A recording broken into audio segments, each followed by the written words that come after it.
Penny. Oh. Good evening. I'd like to welcome everybody to the public hearing for the Planning and Zoning for Tuesday, May 23rd, 2023. If the secretary could please read the notice. Thank you. To be published in the Journal Enquirer Thursday, May 11, 2023, and Thursday, May 18, 2023, South Windsor Planning and Zoning Commission. Notice is hereby given that there will be a public hearing on Tuesday, May 23, 2023 at 7 p.m. in the council chambers of the South Windsor Town Hall to consider the following. Number one, application 23-15P, O Evergreen LLC, request for a zoning text amendment to sections 4.2.2, 4.2.5, and 10.3 to modify section 10, definition of drive-through facility, and add definition of drive-up facility and fast casual restaurant. Modify several criteria in section 4.2.5 for such uses in the Buckland Gateway Development Zone. Number two, application 23-16P, Ivanov text amendment, request for a zoning text amendment to add a definition for short-term rentals and define criteria for such rentals in all residential zones. Copies of the application are on file in the office of the town clerk and/or planning department and online at www.southwindsorct.gov/planning department pages, planning and zoning commission applications. At this hearing, interested persons may be heard and written comments by the public will be received by mail and email. Persons who may require an accommodation can contact staff Monday to Friday, 8 a.m. to 4:30 p.m. at 860-644-2511, extension 2329, Bart Pesconis, Chairman, Planning and Zoning Commission. Thank you very much. Our order of business tonight. If everyone could please rise for the Pledge of Allegiance. I pledge allegiance to the flag of the United States of America and to the republic for which it stands, one nation, under God, indivisible, with liberty and justice for all.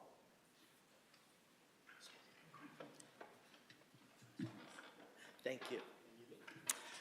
Okay, our order of business tonight will be to first hear from our applicants, then we will hear from town staff, then we will hear from members of the public, first those in favor, and then those against or having questions or concerns, and then we will hear from commissioners. If anyone has a cell phone, if they could just turn it to vibrate or shut it off, we would appreciate it. We do have one commissioner absent tonight, Commissioner Dexter, so I'm going to seat Commissioner Carey for Commissioner Dexter.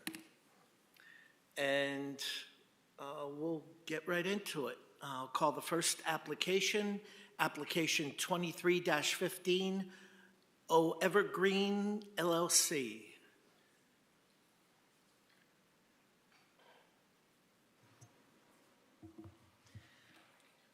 Hello, my name is Sarah Stein. I'm with O'Connell Development Group. And Evergreen. if you could maybe just tilt the microphone down, maybe move it a little closer to you. Great. Is that better? Oh, yes, much better. Thank you. Better. My name is Sarah Stein. I'm with O'Connell Development Group. We're the owner and manager of O Evergreen LLC.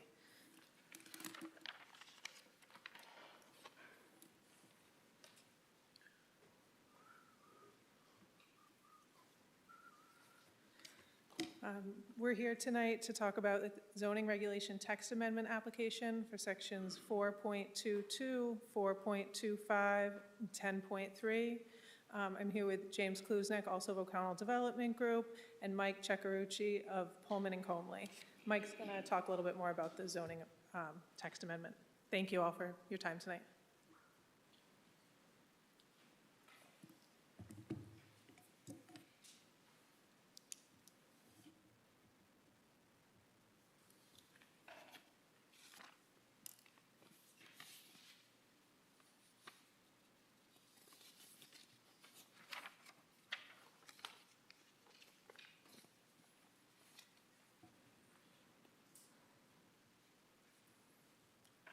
Good evening. My name is Mike Ceccarulli. I'm an attorney with Pullman and Cumley, with offices located at 90 State House Square in Hartford. I represent the petitioner. They have proposed this text amendment to help clarify the permitted uses available in the Buckland Gateway Development Zone. The goal is to help better align the regulations applicable to this specific district in a way that allows South Windsor to benefit from a lot of positive developments that are happening nationally in the restaurant industry specifically. As you may know, the town amended its regulations in 2015 to permit drive-throughs in this zoning district, subject to a number of conditions. These regulations focused on traditional drive-through uses for goods and services. However, they don't meaningfully distinguish between restaurant uses and other drive-through applications. For instance, banks with drive-through teller windows or ATMs. However, many new high-quality restaurant options are coming out now which don't use traditional drive-through formats. Some of these restaurants use instead what we're calling a drive-up format. And this allows customers to have the option to order ahead and pick out their food at the store or while parked in their car at a designated space. Many of you probably experienced this during COVID. You've ordered food through an app or you've, taken out food, and it was a very convenient feature that people offered, and the state's emergency orders allowed it so that we could do this even if zoning didn't permit it at the time. So many people have discovered this is a really superior way to plan and pick up their meals. And frankly, the restaurant operators have figured out that this works really well, particularly if you're not doing traditional fast food and you don't need to invest in the logistics and operational needs that are associated with a traditional drive-through, which is, it's a very intensive operation when you're trying to run that efficiently. So this existing drive-through regulation, it doesn't really contemplate this format that we're looking at for prospective tenants for the future, for the development of this property and in this district. And it's created ambiguity and some uncertainty for restaurants in deciding how to plan their site selection. They look at this regulation and they're just not sure how to handle it. The intent here is to create a distinction between the drive-through uses and the drive-up uses, and to give some clarity for applicants who are interested in locating within this district, while still allowing the town an opportunity to continue to carefully manage proposed drive-through uses.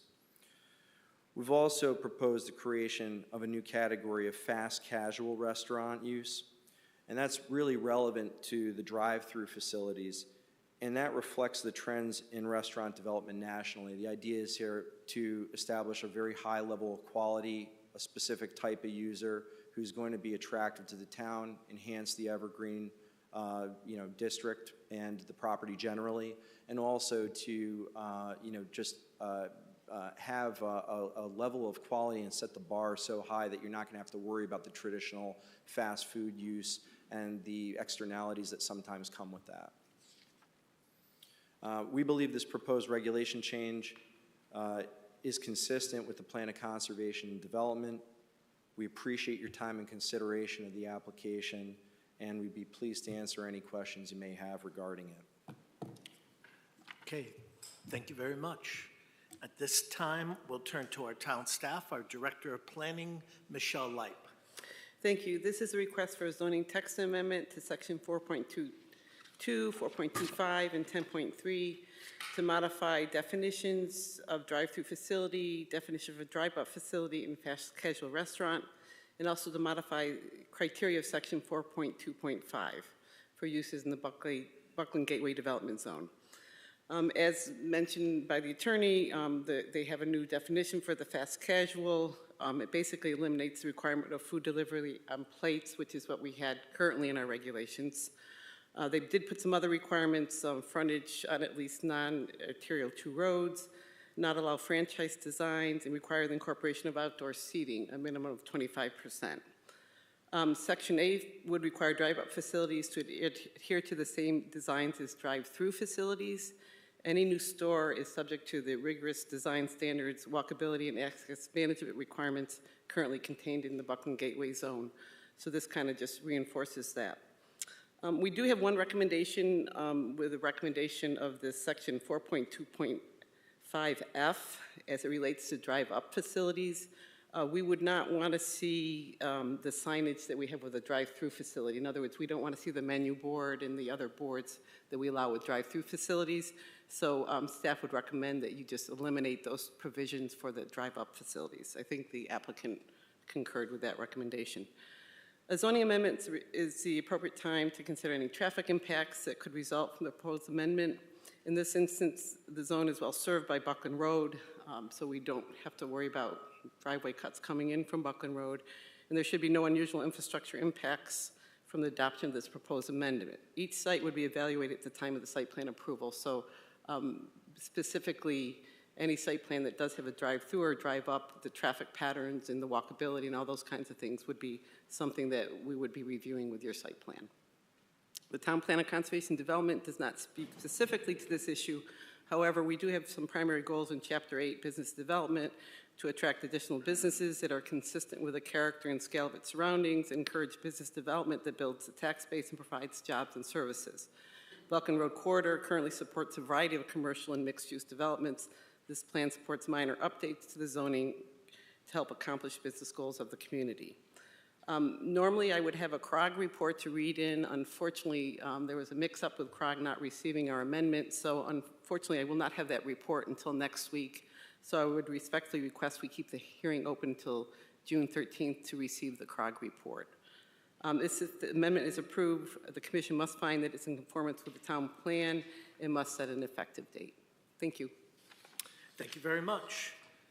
So at this time, we'll open it up to the public. Is there anyone from the public who would like to speak in favor of this application? Please step forward. Good evening, John Caldwell, 63 Netsitsky Farm Road. I would like to just say I'm very much in favor of this, and I think it's a good idea for the town. Thank you. Did you sign in? No, know who I am. Thank you, John. Is there anyone else who would like to speak in favor? Please step forward. Hearing and seeing none.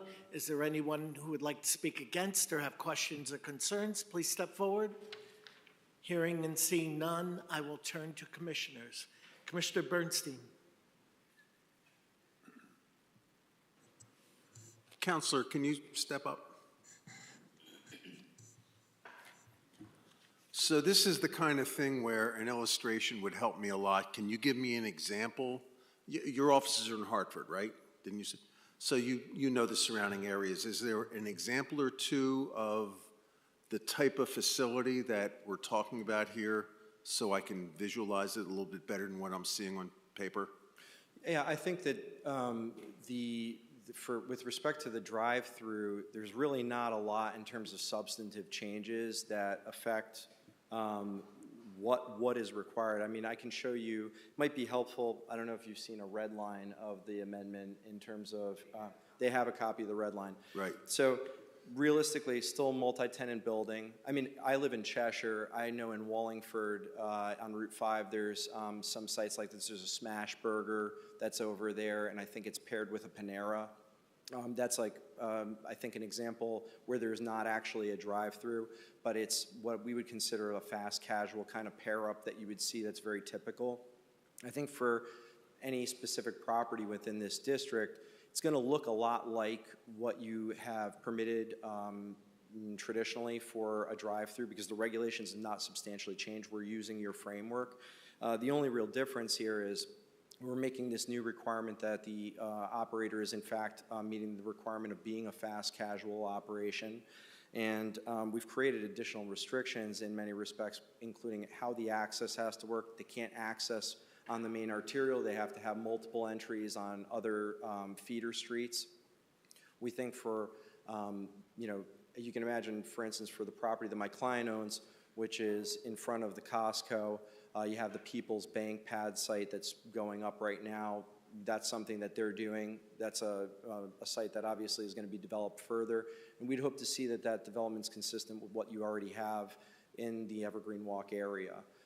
So I don't know that I could point to a specific use that is a clear depiction of how it works. Basically, it's not going to work any differently than what you already have. It's just that we're raising the standards, I think, substantially in terms of what we expect from the operation that's going to be there, and focusing less on the specific minutia of the operation and how they work, more just trying to establish a higher bar for quality. All right, that's helpful, thank you. I'm sorry I couldn't give you better examples. No, that's fine, I appreciate it. That's all I have, Mr. Chair. Okay, thank you. Commissioner Cavagnero. Thank you. I did have one question. Under the second section of the proposed 4.2.5, all the way down on point H, I'm just curious, why are we requiring that that we are setting aside a certain amount of seating for outdoor? And in here it mentions 25% of the scale of indoor seating. Is it like statistically proven that if you require outdoor seating, it is going to be more profitable for the owner? Or I'm just curious the reasoning on that. I would defer to my client to give you some guidance on whether or not they're seeing that trend in the industry.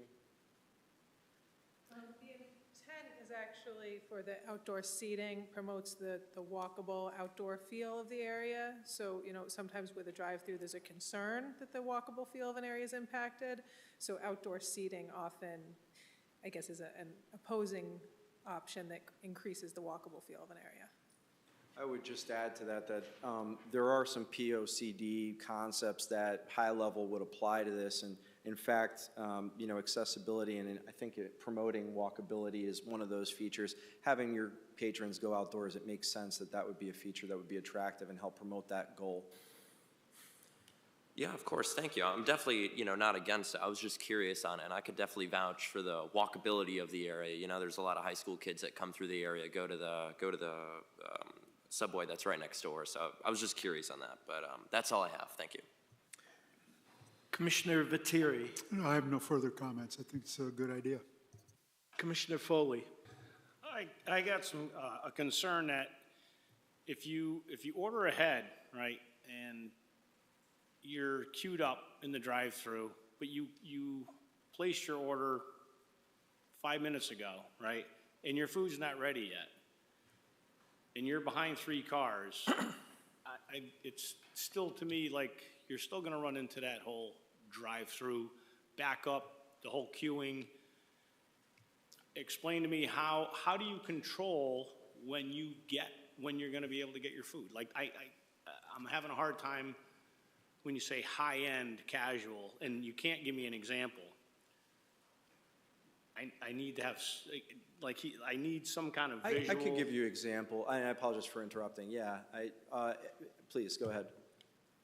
No, how do you prevent the queuing? How do you Sure. prevent the backup when somebody goes, well, I placed my order 3 minutes ago Yeah. on my phone, and Yeah, so I think just in terms of examples of what I think people, I mean, me personally, as a consumer, I would consider, like, let's say a Five Guys to be a fast casual. It's something like that where you don't have a traditional, that's what I would consider a drive up, where you don't have a traditional drive-through format. I've done this before personally. You put an order in by phone or by app. They usually tell you exactly when it's going to be ready. You show up and pull up to the curb, and they can walk out and they hand it to you, and you're done. They might have designated spots. Again, I live in Cheshire, Route 5 in Wallingford. There's a Five Guys up the street in Meriden. That's how they do it. They have designated spaces, and they have that drive-up flow where, you know, basically you go to the curb, and you might queue there. They might have a lane where they say you should queue. But that is an example of what I think is kind of a typical fast casual that in my community is something that I would typically see. Your question was, I understand that part. Yeah. How do you prevent the backup? When somebody in the middle of the line, like everybody else called in 20 minutes in advance, they're in line, but somebody, as they pulled up, placed their order. Go ahead, yeah, please. Just if you could reintroduce yourself. Sarah Stein, O'Connell Development Group. Thank you. What we typically see is there's diagonal parking spaces off. So if there's a queuing line with a window, there's parking spaces that are still accessible for someone to, you know, say you pull up and they'll say, oh, you know, sir, your food's not ready yet. Please pull up in that space over there. As soon as it's ready, we'll run it out. So they have 4 or 5 spaces where if it's not ready, they send you over there and then they run it out to you and then you can leave from That's there. like McDonald's on Route 5 has the same exact thing. It's So the it same- doesn't matter about the tenant. It really doesn't have to be high-end casual. We're opening this up to Pandora's box. The intent here with the fast casual language is that, it's higher quality, fewer frozen ingredients, things like that. So that restriction is different than the driving pattern. Yeah, you're right. It would look similar in terms of how the parking lot is laid out. But the intent here would be to require a certain quality tenant. But who controls your tenant? You know what I'm saying? McDonald's on Route 5 has exactly what you're talking about. You pull up, your food's not ready, they say, please go to parking spot number 2, you pull your car. Yeah, you're Again, correct. there's a differential between what are we looking for in this region? And that's why we have regulations, which in the past wouldn't be allowed, so. Thank you. Commissioner Wagner. Thank you. So, first of all, I guess this definition of fast casual is, I guess I kind of understand what it means, but I think I'd have a hard time deciding how do we really tell, is this, is Panera Bread, for example, a fast casual or a fast food place? I think How do we tell? Yeah. I think that's incumbent on the applicant to decide what they are. I think that this definition works really well for the type of operator with a higher end product and a higher end facility that we're trying to strive for.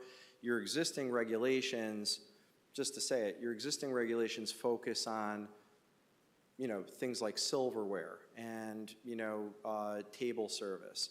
What we're trying to do is get away from the minutia of how you have to operate a store, because there are national operators that just simply will not do a store because they don't have the logistics or the infrastructure to be able to manage buying different types of plates for one store in Connecticut.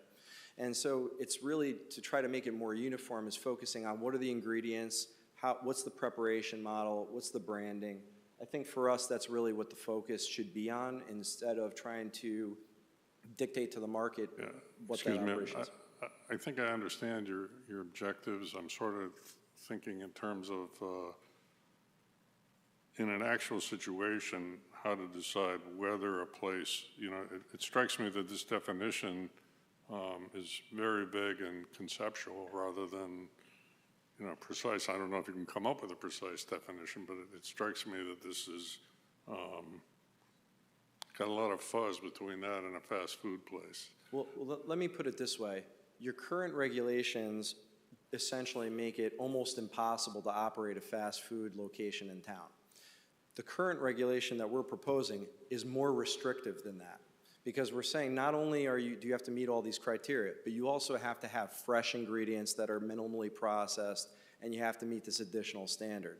So I think maybe the misunderstanding that's potential here based on the definition we propose is it's not intended to make it easier for a fast food location that's what you would consider a traditional fast food operator to locate at this district. It's to actually increase the standards that we're trying to establish for an operator. Whether or not an operator thinks that they're a fast casual business versus anything else, that's obviously something for this commission to decide. I think they'd have to avail themselves of the decision that they want to make an application on this basis, that they're going to commit to all these other restrictions.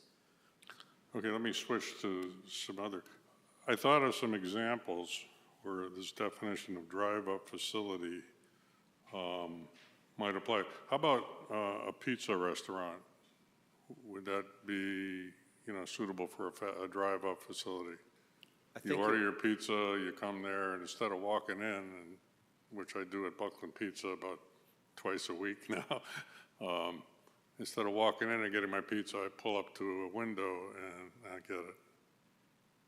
I think conceptually, there's not anything that would restrict the type of food to not include pizza, for instance. However, you have all of these detailed requirements that you have, I believe in 4.216, that they would still have to comply with, which are significant, and it imposes a higher standard for restaurant operators who are trying to take advantage of these sections.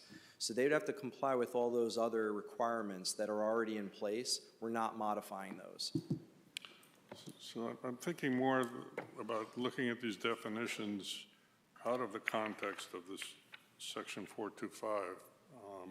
I mean, I think it's an interesting definition, and it could be applied maybe in another application that changes the regulations. It could be applied to many other situations. So I know Shake Shack, at least when they came in here, I don't know if they've got it going yet, but you would go out, you would order from your car, sit in a parking space, and they would say, now your order's ready, come to the window. You don't get any queuing. But that would strike me as a drive-up facility if they're operating the way they said they were going to. I think that it would have made it easier for an operator like them to have committed to this town and to have selected that location if they knew that there was a clear framework, that they weren't going outside of the box with what you're familiar with as a town as a traditional drive-through, because they don't qualify as that. On the other hand, Panera Bread right now operates as a drive-through. You order your sandwich, by some miracle, they make it by the time you get to the window, or they tell you to go park around front. So I could see them switching to this mode of operation if it met their business needs, obviously. Again, the drive-through is a higher standard for them to be able to operate as one. And so if Panera's committed to that model for that location, I would be surprised that they would go back on that and want to just do pure drive-up, but that's up to them if they want to decide to do something like that. It would not be a tenant at the property that my client owns in any event. Okay, I'm actually operating very hypothetically here, just to try to understand what we're doing. I What about a that. grocery store? Could we have a drive-up facility that's a grocery store? With this definition, regardless of section 425. They would still have to comply with all of your other requirements for 4.2.16, which are substantial. Yeah. I think it would be easier to go into a location and operate that business where you're not bound to all the additional restrictions that are imposed under this section. Okay. I forget which of the commissioners, I think it was Alan, on section, item H, it says the restaurant must offer seasonal outdoor dining. Is that something we want to impose on an applicant who maybe doesn't want to offer outdoor dining?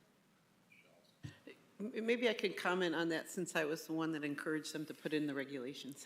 My concern with this is the Buckland Gateway Zone is supposed to be a walkable community, and particularly Evergreen Walk. And my concern with adding multiple drive-up restaurants and only that is that we've turned it auto-centric. So the idea is if we had some outside dining as part of that development, we'd have more opportunity for walkers potentially to take advantage of it, more people outside. Again, trying to turn it to be just that people just don't go and pick up their food and leave. So we encourage them to add something along those lines in the regulation. So I'm picturing this facility that has a bunch of cars going up one side of the building, picking up things at a window, but they're also serving food outside on the other side of the building. Is that kind of what your concept is? Well, it might be just outside dining where you picked up your food and you walked outside and you sat in the benches that are outside. I mean, I don't know, I don't want to prescribe what they have to put there, but the idea was you'd have some opportunity for eating outside. But this idea is people remain in their motor vehicles for the drive-up facility. They're still going to have, the opportunity for, I expect that all of these operators would still want to have an indoor dining option, and they're still going to have walk-up. This is not going to be exclusively people pulling up, ordering in that format. I wouldn't expect that, because indoor dining is still something that consumers expect, and it's going to be something that, I don't mean to put you on the spot, but I can't even think of one, what I would call, either fast food or fast casual restaurant that has absolutely no dining room and is just takeout only. You might see that in the context of like a Domino's that's co-located inside of a convenience store or something like that, but that's not what we're talking about here. My question was related to the outdoor. Correct, yeah. Part, yeah. But I mean, it's, I guess my point is, there's always going to be some aspect of, even though we're going to allow drive-ups, it's still going to be a sit-down dining location ultimately that people are going to be able to sit down and eat at. Okay. Thank you, that's all I have. Commissioner LeBlanc. Thank you. Just to add on to what Commissioner Wagner was just mentioning about the definitions. Microphone, please. It was on. Was. Your intentions are good, and I see your definitions, but I think it just needs a little something to really clearly define it. We as a commission, we don't want others to come in and take that, and I shouldn't say abuse it, but use it in the wrong direction. So when I look at a definition, it has to be clear and concise. But I know what you're getting at for the definition of this. And looking back to Commissioner Foley's comment on drive up and pick up, I'm assuming that the app is like a text type of thing that when your food is ready, Bless you. you'll be texted, and you drive up and pick up your food and go away. They all work differently, some. Yeah, So- but so- something of that format. You wouldn't pull up without knowing that your food is ready for you. Well, no, I think that, well, please, but my expectation is that you might just pull up and decide you're going to go and eat in the restaurant. That's another possibility. You're going to park Okay. there and you're going to be. Yeah, I mean, you could that's a walk possibility. in. The intent, if you'd ordered on the app, would be that you would, typically what we see with these format restaurants is, you're right, if you order on the app, you then get an alert when your food's ready. If, however, you don't wait for that alert, you pull right up, as you mentioned, even though you just ordered, that's when you would be asked to park somewhere else so you didn't hold up other folks. But the hope would be that if people, go to a restaurant regularly, they know about how long it takes, and they're used to getting that alert, they would wait till they get that to pull up. But different restaurants operate slightly differently. Okay, thank you. Right, when you properly executed, it should work very well. I'm assuming this is like a drive-through. You have a canopy overhead, you have some type of radius on the end of the building as you drive up and pick up your items, probably with canopy overhead, and you head out. What you're lacking is a menu board and a trip device to activate the calling for the menu. Well, correct. So instead of a two-step process, it's now a one-step. Correct, to the extent that the amendment that's proposed by the planner is adopted, you're not going to have a menu for the drive-up facility. It's not going to have the outdoor menu like you would see at a traditional drive-through. Right. One thing we're going to look for as a commission, I was just looking at the plans real quick, but turning radiuses always seem to be a problem, especially, I'm not saying in South Windsor, but I've been to i.e. Starbucks on Buckland Road, and it's a circus to try to get through there with a larger vehicle. And it's 10 of 6 in the morning. It's kind of comical when you get behind one. But you've seen all the marks on the bollards out there, and that is designed right to the inch. All right, so it's something that we're going to have to look at as a commission and make sure that these turning radiuses do work for that facility when it's constructed. As a pickup truck driver, I fully endorse your proposal. All right, thank you. Commissioner Carey. So basically, the big change here is that these are not places where people are going to serve at the table. Like even Panera, right? You can order and they can bring the food to the table. But these are places where you're going to get in line the way you do at McDonald's, if you go inside. So I was asking earlier today, just out of curiosity, I said to my client, I know that McDonald's does table service now. You actually, I don't know if you've been in McDonald's recently, but you can get the little number thing, and they right. will bring it to your table. But almost none of the fast casual operators, none of the higher end operators are putting their money into that. I would say they're putting their money into their product. They don't want to have to pay for overhead because it's not a traditional tipped wait staff kind of scenario. You've got, I'm expecting they're fully, they're full employees who are running around. They're not living just on tips.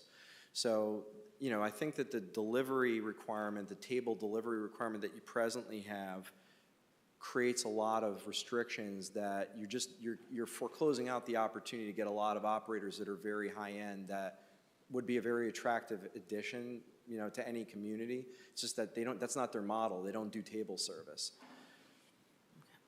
And besides Smashburger, can you give another example of one of these?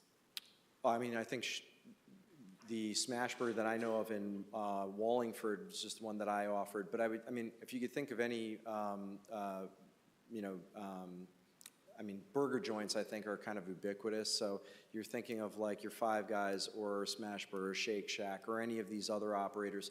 But there's, I think Panera is actually a really good example of what people would consider a minimally processed, higher quality food product that is not a traditional fast food.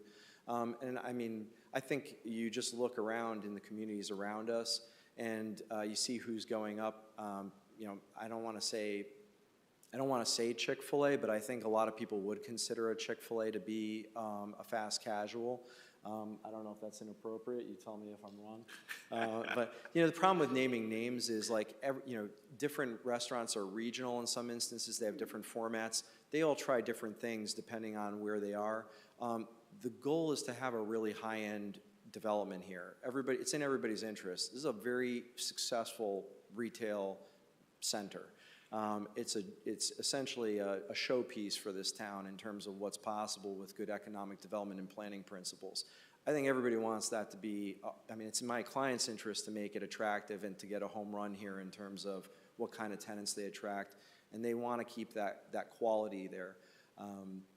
But you know, I think I'm at a loss to give you an exhaustive list of the kinds of tenants that they would directly attract because it would be speculative. Okay. And then the one thing I do think is we should put something in here about parking. Ellen, I know you're not fond of my parking, but because if we're going to have people who are going to have to park waiting for their food because they came too fast, then you're going to need more parking than normal. Right, I mean, because this looks tight, so I think we should think about that. Not that I want more macadam, I don't, but. Yep. And if I might offer, both our public hearings tonight are going to be kept open for us to receive the comments from CROG. So that'll be part of our motion at the end. Okay, thank you. Commissioner Quarishi? Okay, so I think I like the concept and the idea that's here, so I'm in agreement with that. The one thing that's sticking out is I don't know the definition of the restaurant fast casual is unique enough or distinct enough, but maybe that's the intent. But every time I read it, I want to improve it, but I don't know to what yet. So I may need more time to like offer up a suggestion, but I think some clarification there would be helpful. Everything else I think is okay. If I can just emphasize one point, I appreciate your comment. If I could emphasize one point, I think it would be that this exclusively relates to this zoning district. This is not something that's going to be all over town. It's really this area, hyper-focused. And I mean, if you look at some of the proposed requirements that we've imposed here with the outdoor dining, which I understand you have questions about whether or not that's maybe what you ultimately want, you have to have individually designed buildings. You have to have 2 non-arterial road access points. These are extremely restrictive requirements that make it, I mean, it's extraordinarily challenging for a food operator to pick a site that meets all these requirements. And, you know, you can probably pick on your hands, on your fingers, how many locations there are, even within the Evergreen district there, that you could actually make it work. So I think, I realize, I appreciate this is new. Anytime there's something new, there's a degree of uncertainty about how it's going to work out. But, you know, if you showed this to your typical fast food operator, they would just wave their hands in the air and walk away because they know that they'd never be able to make this work. I would just say that, you know, the people who want to come here are really high-end operators that are going to want to take advantage of the demographics that you have in this community, which are really something to be proud of. Thank you. Okay, and I agree with a lot of the comments that the other commissioners made, particularly the one Commissioner LeBlanc said. And I'm not finding it right now, but I thought I read somewhere in the literature that there were 9-foot aisles for the drive up. And I don't think 9 foot is adequate. I think it needs to be 10 or more. Yeah, Sarah Stein. Our intention was not to change any aisle width or any, setbacks that are existing, which are in 4.216, I believe. But I agree that 9 foot is narrow, so we wouldn't have any issue if you'd like to add something to that effect. And that might have been something I read in our current regulations when I was reading the total amount, but I think we really need to work on those public improvements and make them so they're good for all the drivers that are going to be visiting these establishments.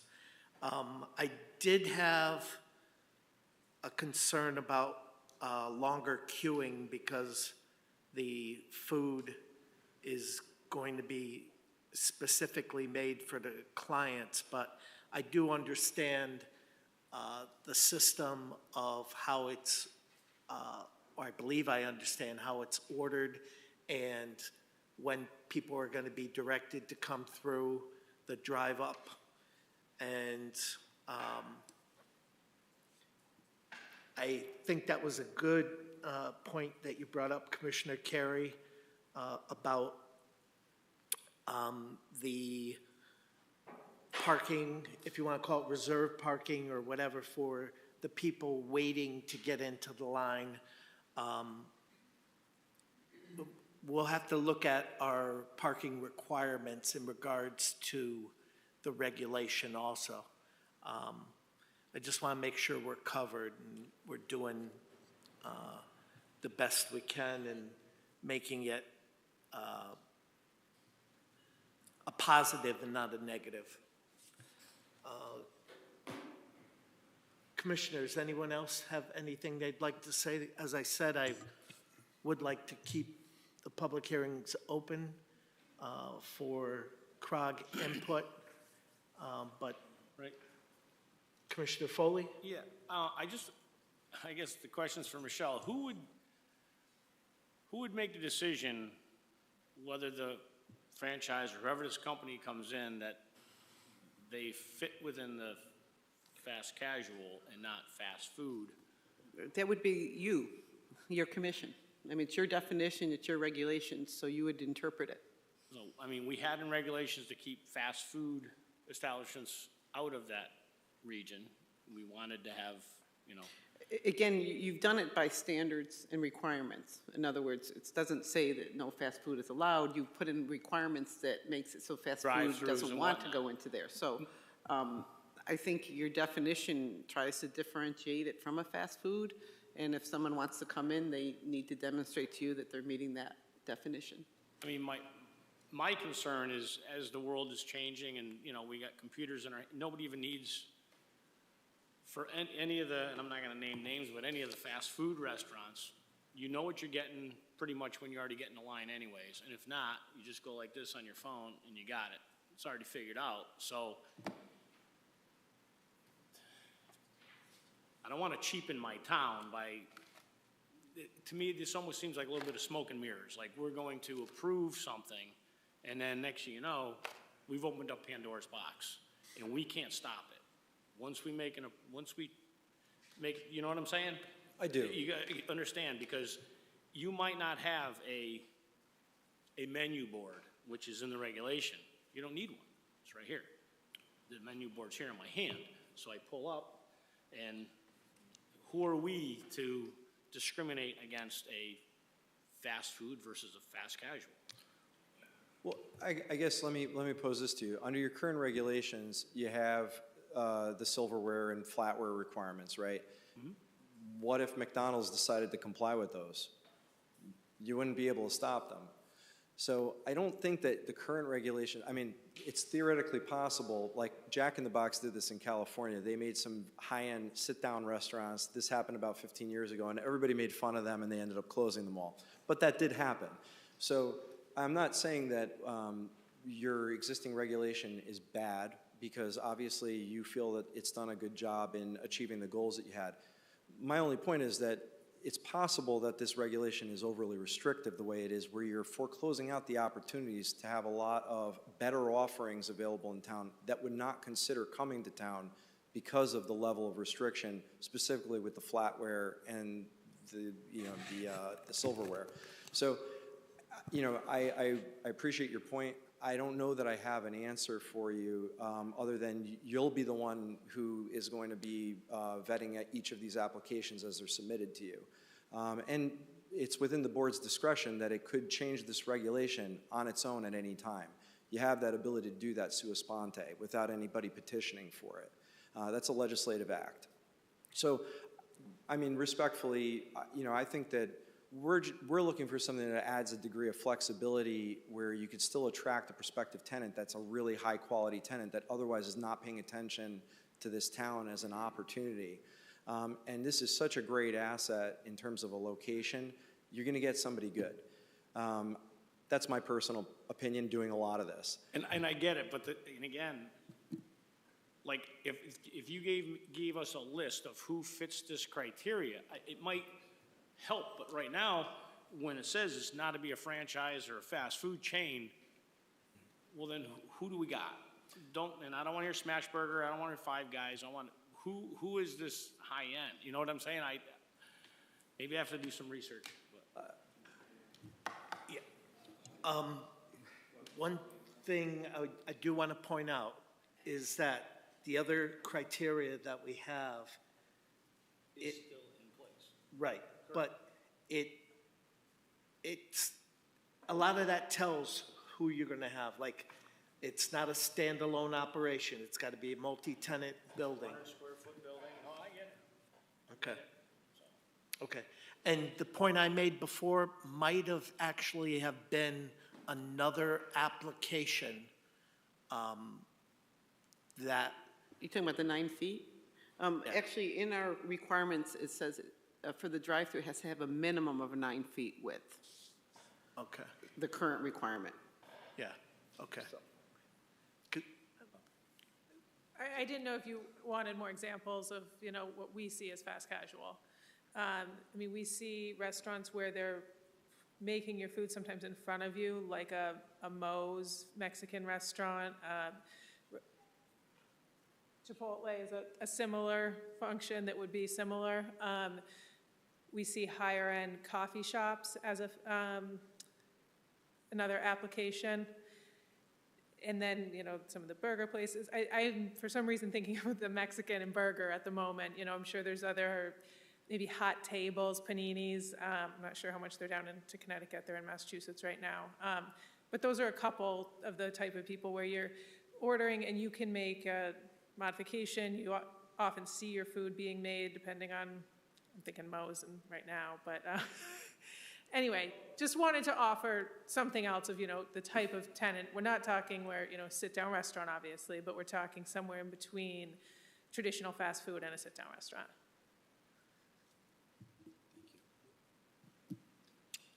Okay, Commissioner Wagner? So we're saying in the Buckland zone,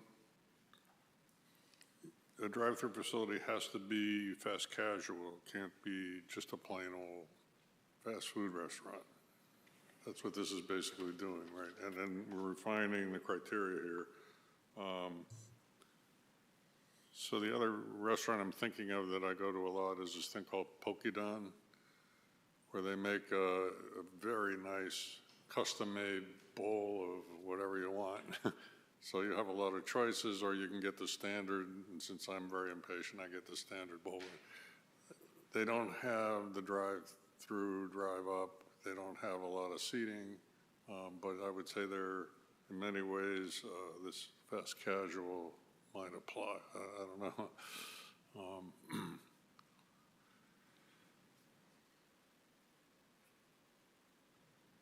So we have all these criteria for a drive-through facility, but a drive-up facility just goes by 4216. Is this, I probably should have looked that up before. It's on page 4-21 on the bottom.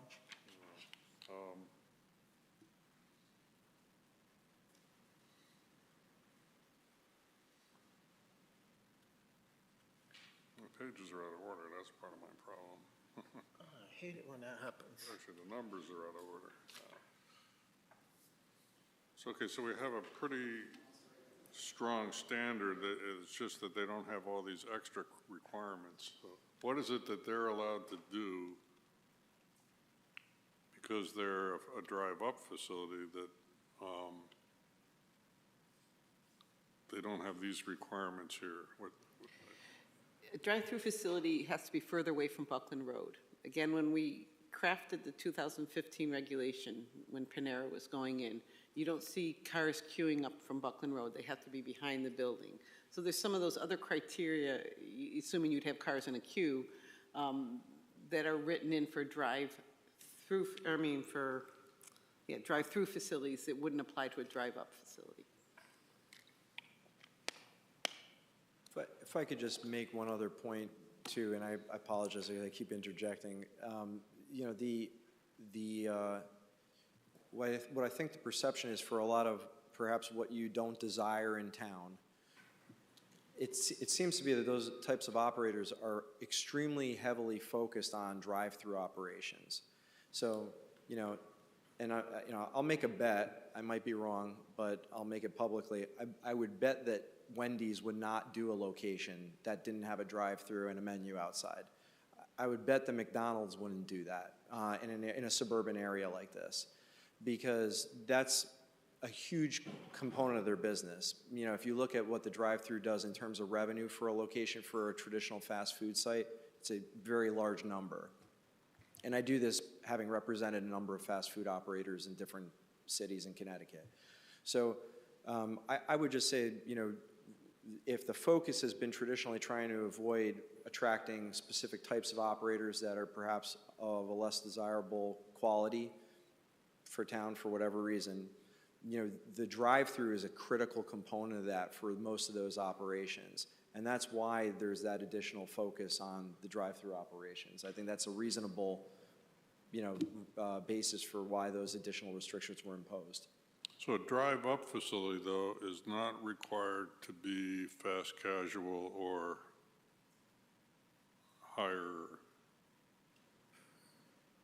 I'm trying to understand why, you know, we have more criteria for the fast food, and some of them I understand are because they really are fast food or Fast casual? Fast casual, but is a drive-up facility could be, I mean, I don't know if McDonald's going to do this, but they could be a restaurant that does not meet the criteria of a fast casual. That's correct, and they would not have a drive-through or a menu. They would, a fast food operator theoretically could be a drive-up, but they would not be able to have something that is what most people in the industry would consider a critical component of their business. Okay. All right, I'm still trying to sort this out. Just to clarify too, when we say drive menu board, that's also the ability to order there. So they couldn't just have and Michelle, I believe this is in the zoning is what, the slight modification you made. The menu board includes an ordering capability. So if we say there's no menu board, that also means no capability to, you know, order on an intercom like you do at a traditional drive-through. Just to put that out there. Okay, thank you. Okay, Commissioners, anybody else? Commissioner, Carrie, I forgot. We'll go to you next. I just have one last question. In here, we talk about restaurant must offer seasonal outdoor dining, the number of outdoor tables, 25% of the number of indoor tables. It doesn't say anywhere that you have to have indoor tables. That's correct. Theoretically, I guess somebody could forego having an indoor seating requirement, and if they did that, they would not have an outdoor seating requirement. So one of these facilities would be just drive-through. It could be, theoretically, I believe that that's true. I think that's a true statement. As it's currently drafted, it would potentially be true. Okay, thank you. Yeah. Okay, Commissioner Bernstein.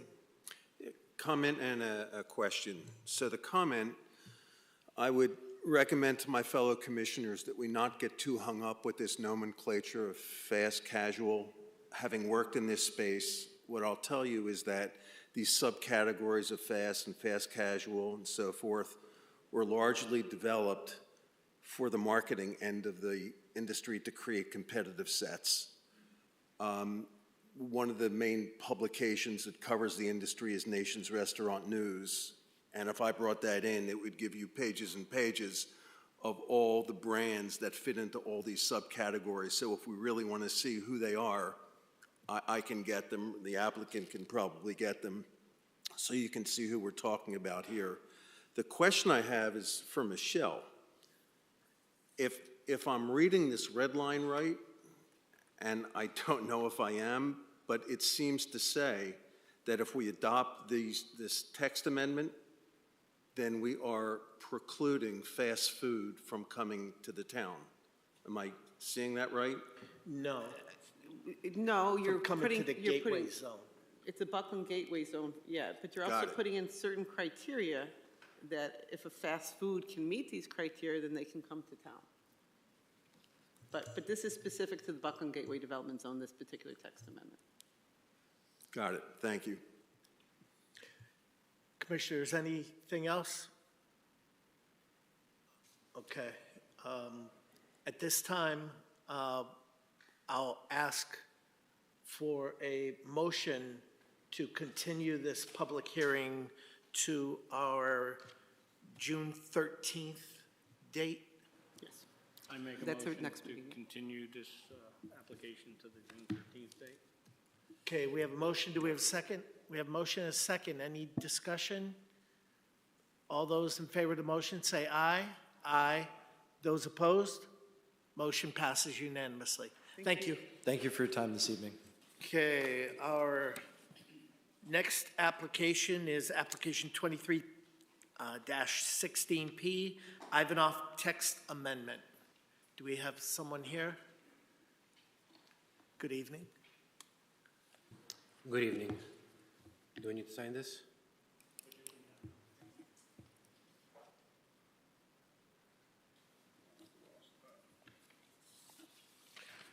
I label it as public hearing number 2. Yep. And pull out Michelle's piece also.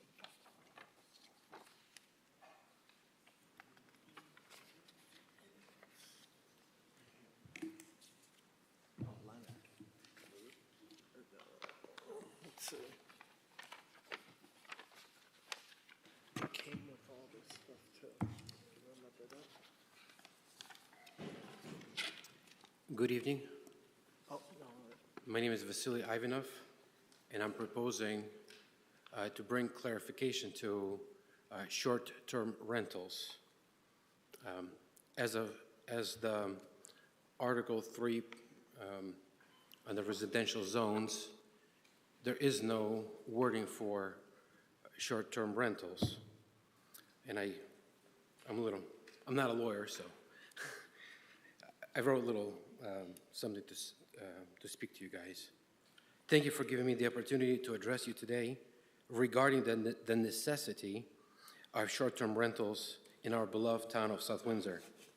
Today, I would like to present to you a balanced perspective on the advantages of short-term rentals, address concerns about their impact on the housing market, and debunk the notion that they are solely responsible for any housing crisis.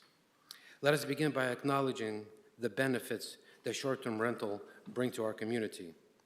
Firstly, they provide a unique and personalized experience for visitors, allowing them to immerse themselves in our local culture and attractions. These rentals often offer a more affordable alternative to traditional hotels, enabling a broader range of individuals and families to experience our town's charm. Moreover, short-term rentals play a vital role in supporting our local economy. Hosts who open their doors to travelers are able to generate additional income, which often finds its way back into local businesses and services. From restaurants to shops, the ripple effect of increased tourism fosters growth and creates new opportunities for entrepreneurs in our community. Now let's address the concerns raised about how short-term rentals might disrupt the housing market. It is important to recognize that the impact is not solely negative.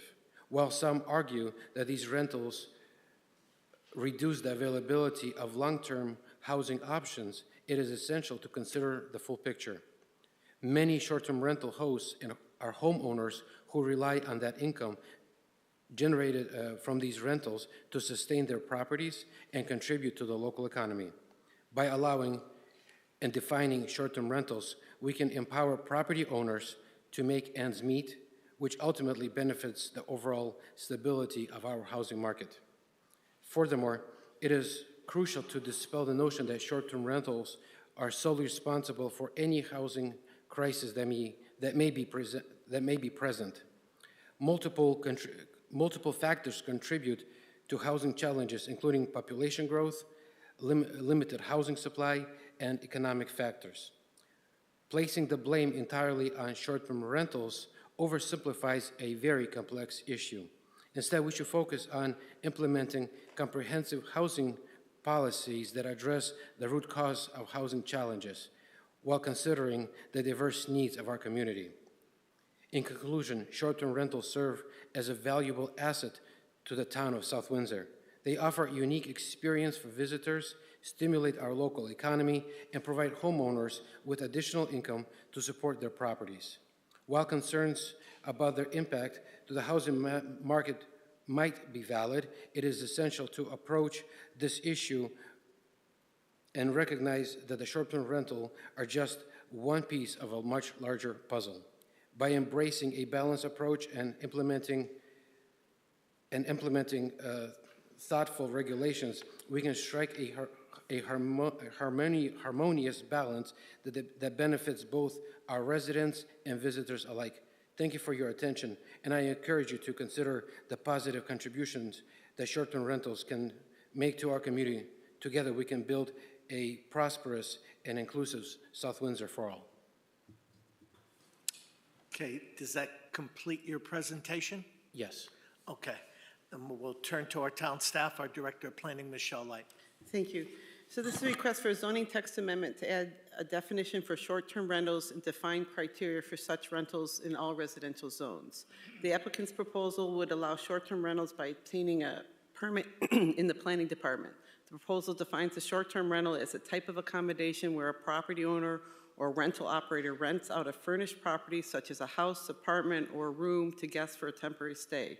Short-term rentals are typically booked for a period of less than 30 days and often used by travelers, tourists, business professionals who need a temporary furnished place to stay. This would be through Airbnb and those types of possibilities. The applicant has provided a number of review criteria to be included when reviewing short-term rental permits. The language, I think you all received a copy of the language, suggests it's to be done through a zoning permit handled at the planning staff level. He also has suggested that existing operators be allowed to be grandfathered in for the initial permit period. Currently, our zoning regulations, the only provision we have for short-term rentals is through a bed and breakfast regulation that we currently have in place. This is allowed by special exception in our residential zones. We do not allow any other short-term rental. We're permissive regulations. We don't have any permitted uses for short-term rentals, again, besides bed and breakfast. In speaking with staff about the potential of this regulation, the fire marshal and the building official like the idea of bed and breakfasts for short-term rentals because they're inspectable. Something like an Airbnb, the town has no ability to do any inspections on from a building code or fire code perspective. In researching short-term rental regulations, I found some fairly current information that addresses some of the benefits and concerns of short-term rentals in different ways communities have regulated or not regulated these in Connecticut. I did provide that information with your packets for your consideration. So in reviewing this regulation, first the commission needs to decide whether or not they want to allow that. And if so, what would you allow? Would you want to allow rentals of apartments, rooms, those kinds of things? What zones you might want to allow them in? And with that direction, I could help formulate a regulation to kind of meet what would fit into our requirements, under a permitted use table, that kind of thing. The current plan of conservation development under residential section encourages flexibility in meeting emerging housing needs and updates to the zoning regulations that are compatible with surrounding neighborhoods. The housing section also talks about protecting established neighborhoods. As mentioned, the CROG amendment was sent off. We do not have a report back. We expect a report back next week, so I'd request the hearing stay open until June 13th to receive that report. And so again, if this application is to move forward, I'd look for the commission to identify how they want to see short-term rentals regulated, and then we could work on criteria or that kind of thing related to that. Whether you want it by special exception, permit, or whether you want it at all. That concludes my planning comments. Okay, thank you very much. At this time, I will ask for input from the public. Is there anyone who would like to speak in favor of this application? Please step forward. Hearing and seeing none, is there anyone who would like to speak against or have questions or concerns? Please step forward. Hearing and seeing none, we'll turn to commissioners.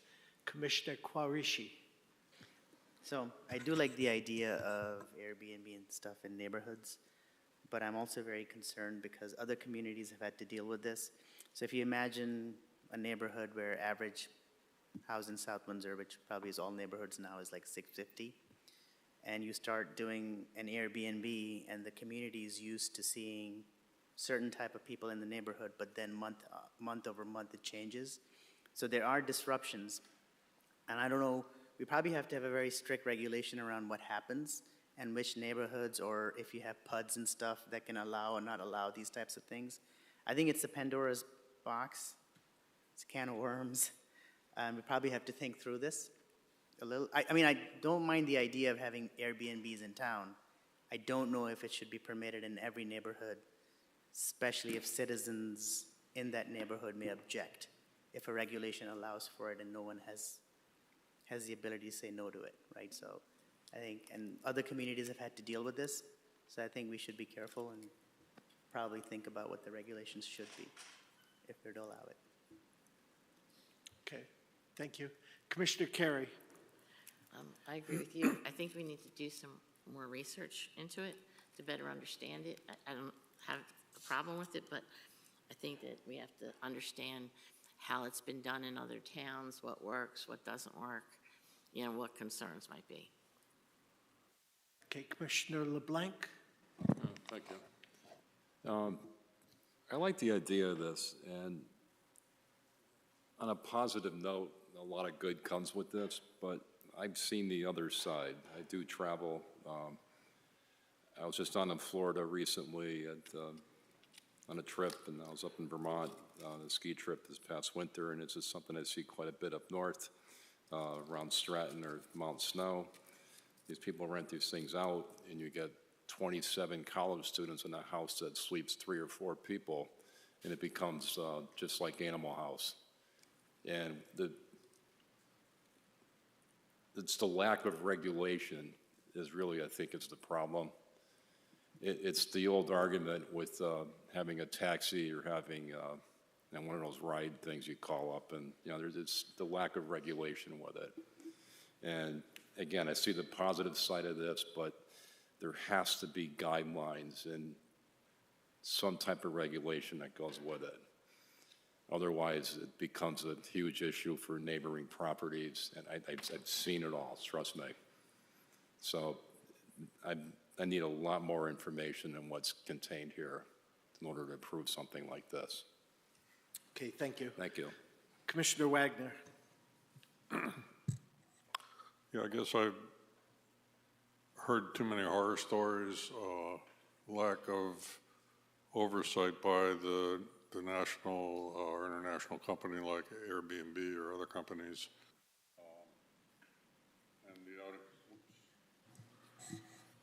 I should start over. No, it got most of you, just Okay. the last sentence. And I don't know how you avoid, it's kind of going to be episodic. You have one of these ugly situations, and somebody calls the police, and maybe the police can do something, maybe they can't. You don't really have, I don't see how you can write into regulations something that would prevent what you just described from happening, even with the best of intentions on the part of the renter Airbnb company. These seem to invite trouble, so I guess I'm having a hard time looking favorably at adding any short-term rental in town. Okay, Commissioner Foley. I have nothing to add from what the other commissioners have said. I appreciate it. Commissioner Viteri. Michelle, I have a question now. How do we regulate that nobody out there in town is doing short-term rentals right now? If we find out through a complaint of or through the zoning officer, find out Airbnb, she'll cite them. So it's complaint responded. Yeah, no, I could see if Airbnb or VRBO or somebody else. But beyond that, we don't, you know. Okay. So, I mean, it could be going on now in some spot to some degree. Okay. Now, conceptually, I like the idea of having this type of housing, but I do definitely agree with Commissioner LeBlanc and others that this could get out of hand. I'm not sure how you would regulate it, how you could monitor so that it's within control, for want of a better phrase, or something like that. If you could come up with something like that that would make it more comfortable for us to believe that it's a good idea, it would give us some opportunity to have this type of rental without it overrunning the area, I think then I would be certainly interested in listening to it. But I like overall the idea, but I think it needs more. Commissioner Cavagnero. Thank you. I mean, I'm definitely in favor of coming back to this at maybe the next meeting with further research to maybe update proposed regulations in front of us. On the other hand, I'm also in favor of this concept. In my point of view, it is a multi-pronged angle of why I support this. You know, we could be helping small businesses in town. I mean, if we, let's say, don't allow this concept entirely, and let's say we have some other people, or how do I put it, some other travelers that may be wanting to come to the area, they may go to Manchester or Vernon, and we'd be losing out on the tax dollar, and they may not go to Evergreen Walk, for example. I mean, that's one way I look at it, but at the same time, there are some current concerns that we have with sort of the concept of this. And the point of view that I also take from it is that a lot of these companies, even with, how do I put it, modern day problems that have occurred with like Airbnbs and other types of platforms, I mean, they have their own regulations and they have their own like 5-star system to see who's a good host and who has, you know, can regulate their own property in a manner to sort of block any type of controversial events that would happen at one's property.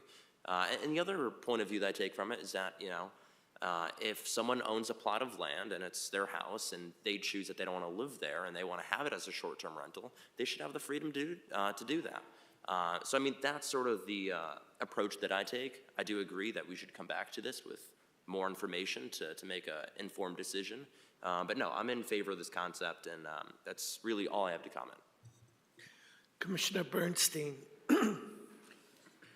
Yes, so when I think about the town and think about the parts of the town that lend itself to this, the first thought I have is Main Street. And it's hard to imagine the owner of a property on Main Street providing their property for something like this without some real tight regulation. If I had a house on Main Street and I'm close to it and offered my house up for something like this, I would want to make sure that there's a lot of tight regulation around it. And I know that we as a town have had challenges with regulations when it comes to things like blight. I know that's not exactly the same, but it's teeth, right? It's the teeth that you need. So, I mean, my thought on something like this, you know, without really giving it hours and hours of thought, is to test drive it. Maybe do a 1-year test on it and see how it goes. But we're leaving the public hearing open, so a lot of other people have the chance to chime in. Thanks.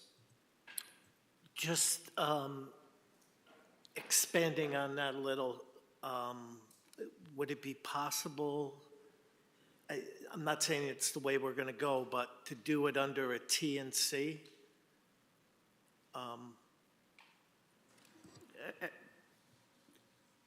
You could. I mean, you know, you have someone come in and put their house and go through the temporary and conditional process and say that I'm going to be an Airbnb for the next year.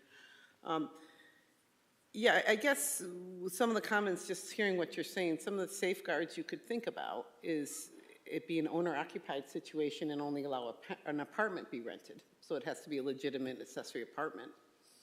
And so then the owner occupies it, rents out the apartment. I mean, that might be a safeguard that makes it so that someone in the neighborhood isn't, it's not. Those are some of the things that we talked about at the staff level. I think, if you start doing a room, you're doing a boarding house, and I don't really think we have boarding houses. We've taken those out of the regulations. I'd be a little concerned. Again, the other thing I'm a little bit concerned about is the enforcement of it. We can build all the criteria we want, but it can get tricky to do enforcement. Maybe this is better as a town ordinance. Maybe it should be doing through a licensing or, kind of like a hotel or something. Maybe there's some combination that should be looked at. Yeah, in reading the information that you gave us, our regulations are enforced by our zoning enforcement officer. That person doesn't work 24 hours a day, She works, say, 7 to 3:30 or 8 to 5 or whatever. If it was covered by an ordinance in town, then it would be enforced by the police department. There's a lot of things to think about here, and with our plan of conservation and development coming up, that might be the ideal time to look at this and run it by the public and get the input from the public rather than, you see how many people from the public we have here tonight, but if we did it as part of one of our workshops at a plan of conservation and development, or if we would have done it as part of our survey, or we'd get a broader view of what the public thinks of it. And I'm not always concerned about missing out on something as far as something new coming to town. I think our job as commissioners is to look out for the residents of South Windsor.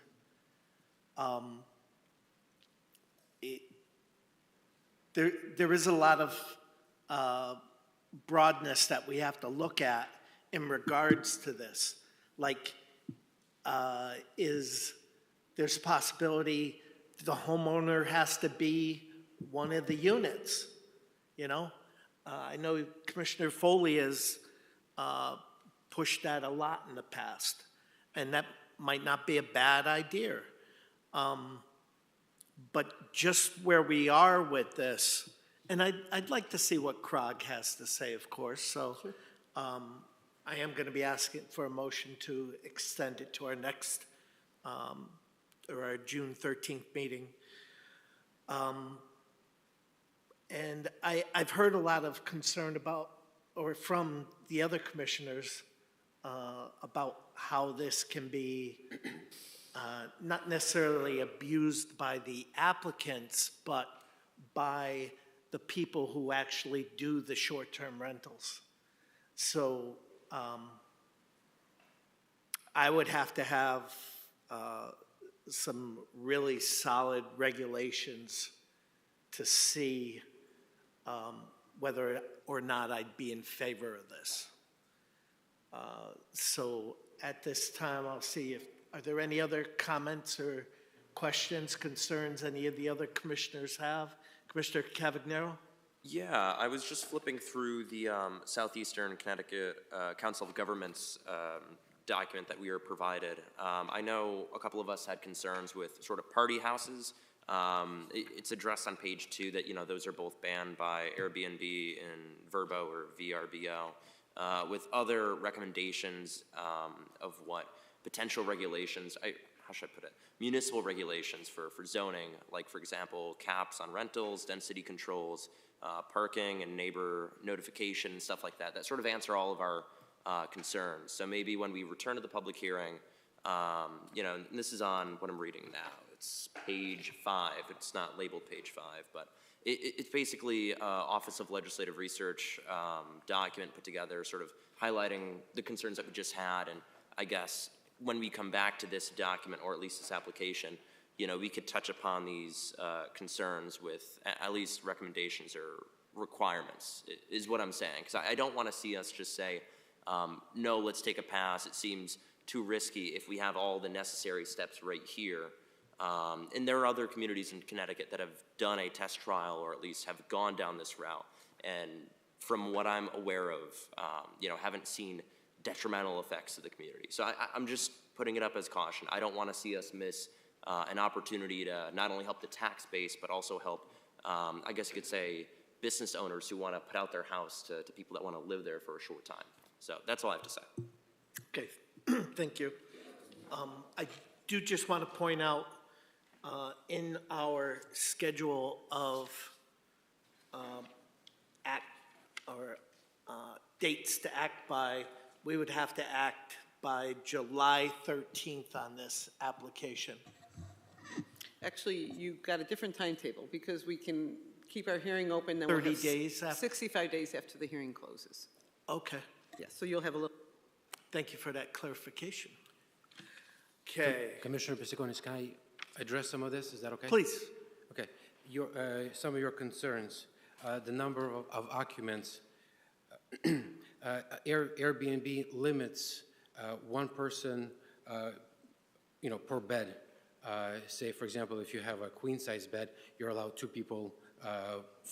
You can only advertise as a 2 people. If you have a twin bed, you're allowed to have 1 person. So the number of occupants are limited by Airbnb as they vet the people who either host or those that want to be tenants. As far as parties, Airbnb will decline any request for a party on any property, because obviously that is a potential for hazard and other issues. As far as South Windsor, currently we don't have a definition of what a short-term rental is. I looked at the whole, every residential zone and all the other zones. We don't have anything that defines how long a rental should be. Should it be 30 days? Should it be 60 days? Should it be 6 months or a year? We don't have any regulations as of right now, and we can't really enforce something that's not on the books. We do have a regulation. It's a bed and breakfast regulation. That's the only short-term rental we allow. So again, our regulations are permissive, so they have to be permitted to be allowed, and that's why you're here tonight to propose it. I'm proposing a permit, and I don't know if you guys received this piece of paper. It says, in South Windsor, short-term rentals are allowed with a permit. I'm proposing that any host or potential host would go through the permitting process. And I've laid out, that the host or the permittee will be available 24/7 as long as the rental is happening. And, I've proposed, I've answered some of your concerns. If you read this document, I can give it to you as well if you'd like. They have received it. Okay. Yep. Okay. Commissioner Wagner? I guess, and Chairman Pisiconis mentioned this, I'm disappointed that there's really nobody here from the public, and I think there's probably a group of people in town who would like to be able to rent their home out, and I think there's probably a group of people who are afraid of this concept, and I'd kind of like to hear from both of them. I don't know if there's anything we can do to get more people into our public hearing, but hopefully we'll have a little bit more input from the public at our next, when we continue this public hearing. Okay, any other, Commissioner LeBlanc? Yeah, again, I just to reiterate, it does work. I've used Airbnb and I've used VRBO, and I've had great success with it as a renter. Yes. But I've seen the other side of it, where we had neighbors that rent their houses out, and again, it becomes a big party scene, and you're trying to sleep, and there's loud music and kegs and all that at 2 a.m., but it does happen, and that's why I'm just trying to make everybody aware of this, and certainly I am concerned for the town. Again, there's a lot of good with it, but I just want to bring up the other side of it as well, and it certainly needs to be looked at. But thank you. You would limit that by price. Okay. All right, so, seeing we're not getting any other input, I would entertain a motion to continue the public hearing to our June 13th meeting. Make a motion, we extend our public hearing to the June 13th meeting. I second. Okay, we have a motion and a second. Any discussion? Hearing none. All those in favor of the motion, say aye. Aye. Those opposed? Motion passes. Through the chair, I'm sorry, who seconded that motion? Pardon me? Who seconded the motion? Commissioner Viteri. Thank Yeah. you. Yep. Okay, that concludes our public hearings for the evening. I'll call our regular meeting to order, and our first item is public participation. Is there anyone from the public who would like to speak on something that is not on our agenda tonight? Please step forward. Hearing and seeing none. Our first item is our minutes, and we only have minutes for May 9th meeting. I did review them. I didn't have any issues. I mean, there was one he instead of the, but, which was on the second paragraph of the second page, under what Commissioner Cavagnaro was saying. Other than that, if anybody had any questions or concerns, if not, we could accept them by consensus. Agreed? Okay, agreed. Okay, our new business. Our first application, 23-17P, as you heard, or I believe, Yeah, have they you heard? requested be postponed to July 11th due to some, Right, we schedule. heard that through email, if people had the time to read their email beforehand, but what date was that again, please? they want to go July 11th. They have trouble getting to our meetings in June, apparently, so. Okay, and they're going to give us an extension for I that? have an extension in, yeah. Okay, thank you.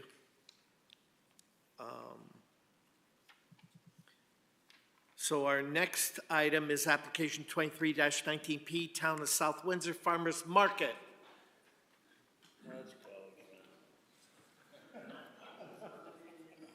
Good evening.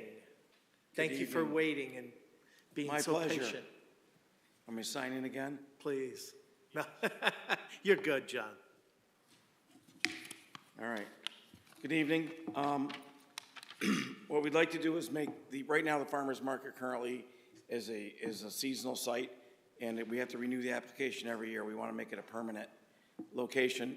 Some of the things that we've done since the commission approved the site was the roadway's been installed. We have a berm there now for Windermere Court. We have some trees that we're taking down currently behind there because they're diseased and failing. We do have a new fence line that's been put up that delineates parking from the vendors that are there. And I think it's been a pretty big hit, pretty big success. People like it there. We've had a lot of positive feedback. The market this year is bigger than it's ever been. I know Jenny Tetrol has gotten more vendors this year than normal, so we're hoping to grow it more and more. They have bands there every week now, well, just about every week. The Showmobile goes there on a weekly basis, so they play from there. One of the things we do have planned is we did just file an application for normally would put the tent up there that's temporary. The tent there is not really designed to stay up for the entire season. We end up taking it down, putting it up, taking it down. It's not designed for high winds, and it's a concern. We would like to put I believe it's 12 by 20 gazebo with a 14 by 24-foot cement pad underneath it for people to sit and enjoy. It's something a little bit more permanent that we don't have to worry so much about the structure. So we are growing the farmer's market, the sign out front, I think, and the flowers, and we've actually we planted some wildflowers along the front edge also. Excuse me, I have a little laryngitis here. But this is what we're looking to do, is make this a year-round so we don't have to keep coming back year after year for an application for a permit. Because I think the farmer's market, that's its new permanent home. Okay. Does that complete your presentation? Yes, it does. Okay, we'll turn to our town staff, our Director of Planning, Michelle Light. Thank you. So this is a request for site plan modification for the farmer's market, which is sponsored by the South Windsor Parks and Recreation Commission, located at the portion of the field at 220 Nevers Road in the RR zone. Markets are typically held Saturdays, June through October, starting at 8, market running 9 through 12. As John mentions, it's been growing. They have more and more vendors each year. They're adding more and more entertainment, so it really has been quite a successful market for us. You did receive the aerial map that John had provided us 2 years ago, which showed what their plans were at the time, and they've completed them. They put in the access drive, they've got the berm in, you know, they've added the parking, the permanent sign out in front, so recommend that we do not revisit this every 2 years, but we allow this as a permanent site plan approval. They do go through the health code requirements with the vendors having to register with our health department, and then someone from that department does go out there and inspect the booths before they get going for the season. They do have the permanent sign. They also are allowed temporary signage, which does get put around town. They do permit that through our office. If this application is approved, we do not have any modifications to request other than to keep up the good job, John. Thank you. Okay. Just on the other side, approval conditions, it's saying temporary and Yeah, you should just conditions. scratch that out, yeah. That's not, I want to make sure the We're doing commission this- knows, this is a site plan approval. They will not need to come back every year or 2 years for another site plan approval unless they change they locations. change something. So I just want to make that clear. Commissioners, I could open up, we can go once around. Commissioner Bernstein, anything? What's not to like? Commissioner Cavagnaro, I second Commissioner Bernstein's comment. Commissioner Viteri, I'm right along with the crowd. Commissioner Foley, Same. Commissioner Wagner? I love the farmer's market. I guess I would say that you have flexibility in how you rearrange. I mean, you've got a 2 horseshoe plan for arranging the vendors. We changed that once, we've changed that around a little bit, and it's mostly because of vendor input.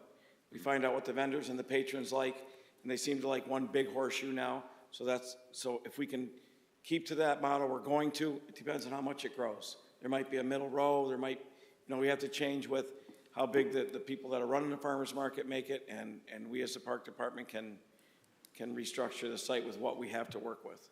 I guess I'm just trying to say that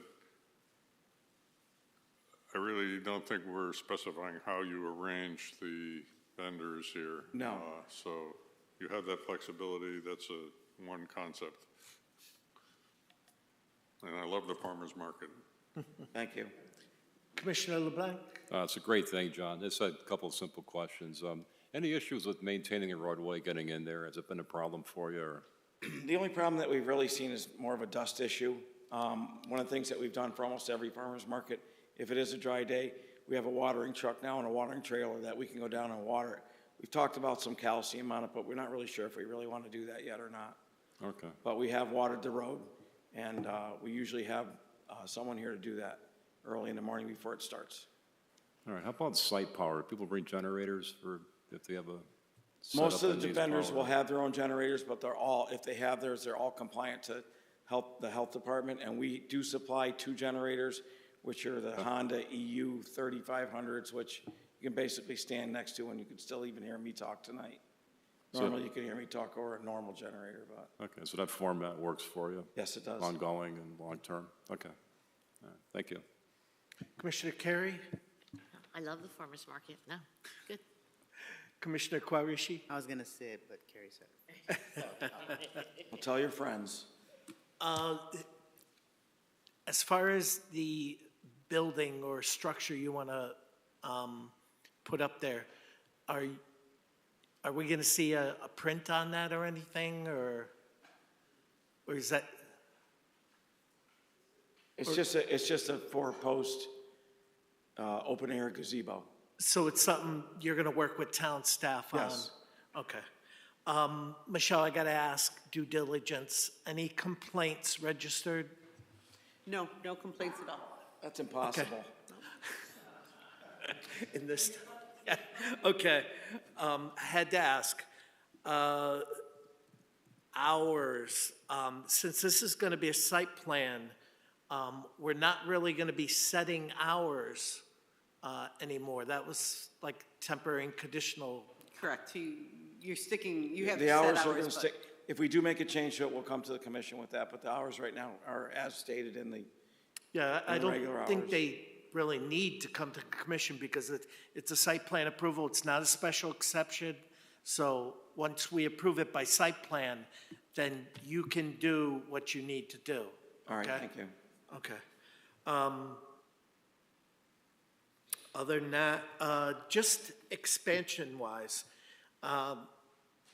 you're saying you have room for 160 cars parking there, visitors, and I take it your road that goes around back, some of the vendors park their vehicles back there, correct?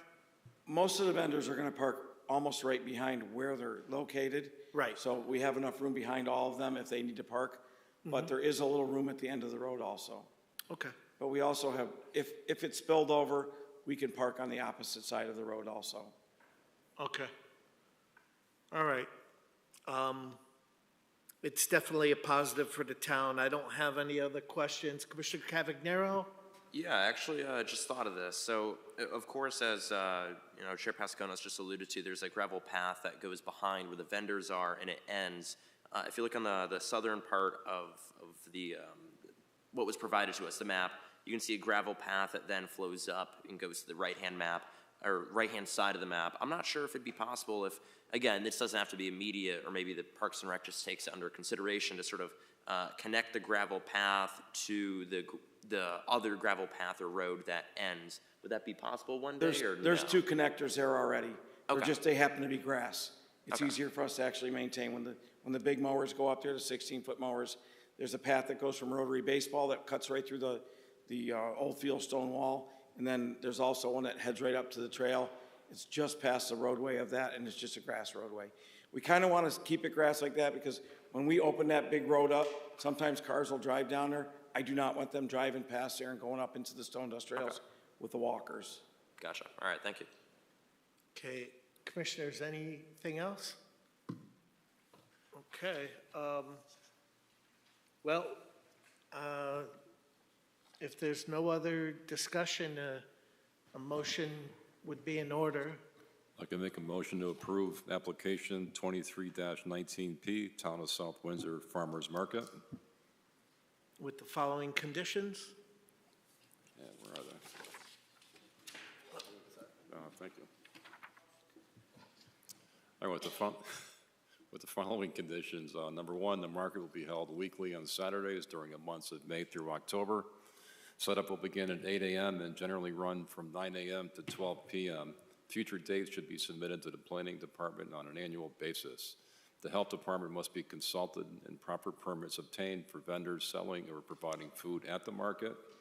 Number three, if there are buildings, structures, signs, or other items that require a building permit or other town approvals or permits, all such approvals or permits must be obtained prior to construction or use of the site. And number four, all freestanding signs and/or building signs, temporary or permanent, require the issuance of a sign permit before they are erected. And there's no additional items to this. Second. Okay, we have a motion and a second. Thanks, Steve. Discussion? Questions, comments? Hearing none, No, all, I did. oh, Commissioner Wagner? Did we want to delete the times? It says Oh. generally run, but we could delete the times if, Well, I'm just going on your comment from earlier. yeah, it's totally up to the person who makes the motion. So, I'm all for extending that. Like, if you have a busy day, I hate to see the people pack up and go and, right at a certain time frame where you have customers coming in. Why not hang on another hour? I agree. That would make sense, right? Yeah, I think the vendors would like that, and so would the patrons. So should we say that this should close at, say, 4 PM the latest, or is that too I much think for you? that's reasonable. I don't think they'll stay open that late unless they get absolutely gigantic, but. So 8 AM to 4 PM? Yeah, it'll give you a good window, John. Okay, All right. okay. So the person who made the motion, The second agrees to. okay. Who made that motion? Michael, okay, thank you. Yep. Thank you. So with that change, is there any other discussion? Hearing none, all those in favor of the motion as revised, say aye. Aye. Those opposed? Motion passes unanimously. Thank you very much, everyone. Thank you. Thanks, John.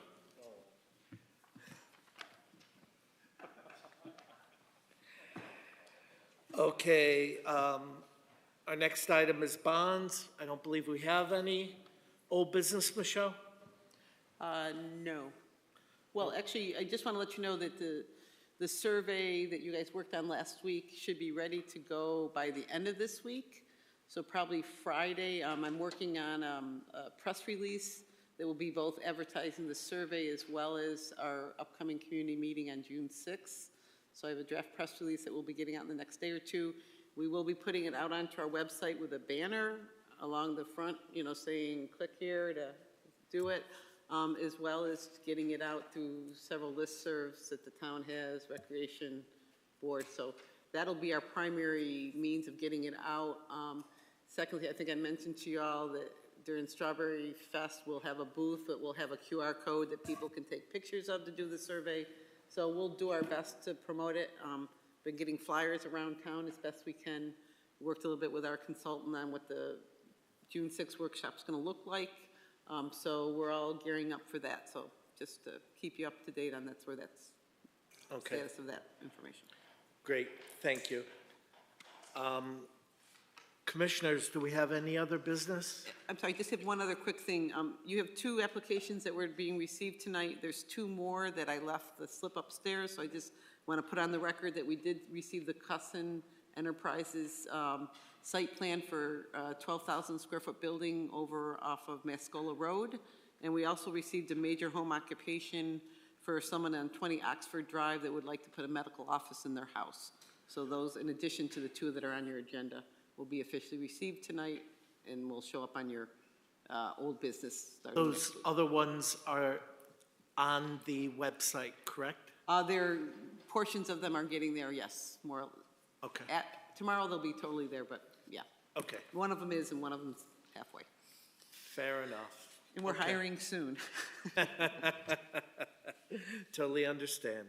Okay, so commissioners, if there's no other business, a motion to adjourn would be in order.